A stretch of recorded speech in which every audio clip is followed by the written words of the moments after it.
በአሁኑ ሰዓት ከእስራኤል ቴልአቪቭ እየወጡ ያሉ ምስሎች እና መረጃዎች እንደሚያሳዩት የከተማዋ ሰማይ በሚሳኤልና በአየር መከላከያ ፍንዳታዎች ጭስ ተሸፍኗል። የእስራኤል መከላከያ ኃይል ከኢራን ወደ እስራኤል ሚሳኤሎች መተኮሳቸውንም ያረጋገጠ ሲሆን የሀገሪቱ የአየር መከላከያ ስርዓቶች ይህንን ከባድ ስጋት ለማክሸፍ በሙሉ አቅማቸው እየሰሩ መሆናቸውንም አስታውቋል። ከእሁድ ከሰዓት በኋላ የተፈጸመውና የዕለቱ ስድስተኛ ዙር የሆነው ይህ የኢራን የባለስቲክ ሚሳኤል ጥቃት አደገኛ የሆነውን የክላስተር ቦምብ የታጠቀ እንደነበረም የእስራኤል ፖሊስ ባለስልጣን አጋልጧል። በማዕከላዊ እስራኤል ከ12 በላይ በሆኑ የተለያዩ ቦታዎች ላይም የሚሳኤል ስብርባሪዎችና ፈንጂዎች መውደቃቸውን ጥቃቱ የክላስተር ቦምብ ባህሪ ያለው መሆኑን በግልጽ እንደሚያሳይም ባለስልጣኑ አብራርተዋል። ይህንን ጥቃት ተከትሎ በማዕከላዊ እስራኤል በሚገኙ ሁለት የተለያዩ አካባቢዎችም ጉዳት ደርሰዋል ብለዋል።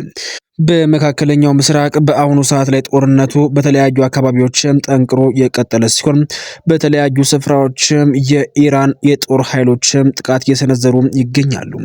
የማገን ዴቪድ ኦደም የአምቡላንስ አገልግሎት እንዳስታወቀው በቴልአቪቭ በአርባዎቹ ዕድሜ ውስጥ የሚገኝ አንድ ግለሰብ ከባድ ጉዳት ሲደርስበት በፔታህ ቲክቫ ከተማ ደግሞ ሌሎች 5 ሰዎች ቆስለዋልም ብሏል። ከዚህ መካከል አንዱ መካከለኛ ጉዳት ሲያስተናግድ የሌሎቹ ሁኔታ አሳሳቢ ያለመሆኑም ተገልጿል። ከዚህ ቀደም ብሎ የድንገተኛ ሕክምና አገልግሎቱ በተኩስ ሩምታ በሚሳኤል ስብርባሪዎችም የተመቱ 3 ሰዎችን ያከመ መሆኑን አሳውቆ ነበረ። የጦርነቱ አጠቃላይ ሰብአዊ ቀውስም ከቀን ወደ ቀን እያሻቀበ መምጣቱን መረጃዎች ያሳያሉ። የእስራኤል ጤና ጥበቃ ሚኒስቴር በሰጠው የቅርብ ጊዜ መግለጫ እንዳስታወቀው ይህ አውዳሚ ግጭት ከተጀመረበት ጊዜ አንስቶ እስካሁን ድረስም ወደ 2000 የሚጠጉ ሰዎችም ለሕክምና ወደ ሆስፒታል ገብተዋልም ብሏል። ይህ ጦርነት በአሁኑ ሰዓት ላይ ከሁለቱም ጎን ጥቃትን እያስተናገደ የሚገኝ ሲሆን በኢራን ዋና ከተማ ቴህራን ጥቃቱ ተጠናክሮ ቀጥሏል። እስራኤል በአሁኑ ሰዓት ላይ አዲስ የተመረጠውን የኢራን ወታደራዊ አዛዥ መግደሏን አስታውቃለች። የእስራኤል መከላከያ ሚኒስቴር ትናንትና አመሻሹን በሰጠው መግለጫ በቅርቡ የተመረጡትን የኢራን ወታደራዊ አዛዥ መግደሉን ገልጿል። ሚኒስትሩ እስራኤል ካትዝ እንዳሉት የተገደሉት የኢራን ጠቅላይ መሪ ወታደራዊ ቢሮ ኃላፊ የነበሩት አቡ ቃሲም ባባይ ናቸው ብሏል። እንደ መግለጫው ከሆነ እኒህ ኃላፊ የእርምጃ የተወሰደባቸው በተሾሙ በጥቂት ቀናት ውስጥ መሆኑ ታውቋል። ከእሳቸው በፊት የዚህ ቢሮ ኃላፊ የነበሩት ግለሰብ ባለፈው ቅዳሜ ከበርካታ ወታደራዊ አዛዦች ጋር መገደላቸው ይታወሳል። የእስራኤል መከላከያ ሚኒስቴር በዛሬው መግለጫቸው የባባይን ግድያ ትልቅ ስኬት መሆኑን ገልጸው በቀጣይነትም በኢራን ወታደራዊ እንቅስቃሴ ውስጥም ተሳትፎ ያላቸው ኢላማ ያደረገ ጥቃት እንደሚፈጸም ማስታወቃቸውን i24 ዘግቧል። በመካከለኛው ምስራቅ የተካሄደ ያለው ጦርነት መልኩን በመቀየር በአሁኑ ሰዓት ላይ የኃይል አቅርቦት መሰረተ ልማቶች ላይ የሚያተኩር ጥቃት ወደ መሰንዘር ተሸጋግረዋል። እስራኤል በኢራን የነዳጅ ማከማቻ ላይ ጥቃት መፈጸሟን ተከትሎ ኢራን በሃይፋ የሚገኘው የነዳጅ ማጣሪያ ላይም የአጸፋ እርምጃ ወስዳለች። እስራኤል ዛሬ ምሽቱ ባካሄደችው መጠነ ሰፊ ጥቃትም የኢራንን የነዳጅ ዘርፍ የጀርባ አጥንት ኢላማ አድርጋለች። በጥቃቱም ቴራህ፣ በካራጃ፣ በሻካራ፣ በኩሃክ አካባቢዎችም የሚገኙ ወደ 30 የሚጠጉ የነዳጅ ማጠራቀሚያ ታንከሮችና ስልታዊ ተቋማትን ተመተዋል። ይህም ጦርነቱ ከተጀመረ ወዲህ በኢራን የነዳጅ መሰረተ ልማት ላይ የተፈጸመ የመጀመሪያው ቀጥተኛ ጥቃት ሲሆን ዓላማውም በኢራን ኢኮኖሚ ላይ ከፍተኛ ጫና መፍጠር እንደሆነም ተነግሯል።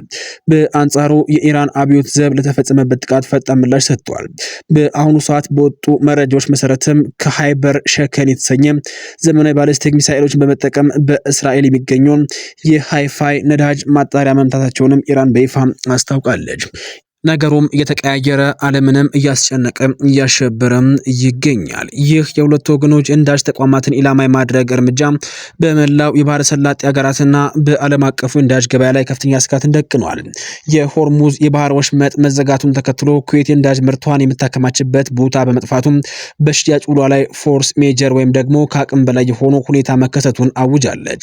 ኳታር በተመሳሳይ ሁኔታ ከሁለት ቀናት በፊትም በተፈጥሮ ጋዝ ሽያጭ ላይ ተመሳሳይ እርምጃ መውሰዷ ይታወሳል። ሳውዲ አረቢያ አራኮ የነዳጅ ጭነቶችን ደህንነት ለመጠበቅ ወደ ንዑስ ወደብ ማዞር መጀመሯም ተገልጿል። ሁኔታው እየተባባሰ ከሄደ ሳውዲ አረቢያ የነዳጅ ምርቷን በግብጽ በኩል በሚያልፈው የሱሜዳ የቧንቧ መስመር ለማጓጓዝ ልትገደድ እንደምትችል ቢገመትም ይህ ቢሆን ግን ከዚህ ቀደም የነበረውን ውጤታማነት እንደማይተካ የዘርፉ ባለሙያዎች እየገለጹ ይገኛሉ። የወታደራዊ ኢላማዎች ዝርዝር ተሟጦ መጠናቀቁን ተከትሎ የነዳጅ ተቋማት የአዲሱ ጦርነት ምዕራፍ ዋነኛ ዓላማ የሆኑ ይመስላል። የአሜሪካ የአሜሪካ ማዕከላዊ ዕዝ በዛሬው ዕለትም አዲስ መግለጫ አውጥቷል። የኢራን መንግስት ከፍተኛ የህዝብ ብዛት ካለባቸው የሲቪል አካባቢዎችም ድሮኖችና የባለስቲክ ሚሳኤሎችን በመተኮስ የገዛ ህዝቡን አደጋ ላይ የጣለ መሆኑን በማስጠንቀቅ ለኢራናውያን መልእክት አስተላልፏል። ይህ ድርጊትም እነዚህን የህዝብ መኖሪያ ስፍራዎችን ወደ ወታደራዊ ኢላማነት ሊቀይራቸው እንደሚችልም እዙም አስጠንቅቋል። መግለጫው እንዳብራራው ይህ አደገኛ ውሳኔ በኢራን ውስጥም የሚገኙ ሁሉም ሰላማዊ ዜጎችን ህይወት አደጋ ላይ የሚጥል ነው። ምክንያቱም ለወታደራዊ ኢላማ የሚውሉ ስፍራዎች በዓለም አቀፍ ህግ ያላቸው የጥበቃ ከለላ በማጣት ህጋዊ ወታደራዊ ኢላማዎች ሊሆኑ ስለሚችሉም ነው ብሏል።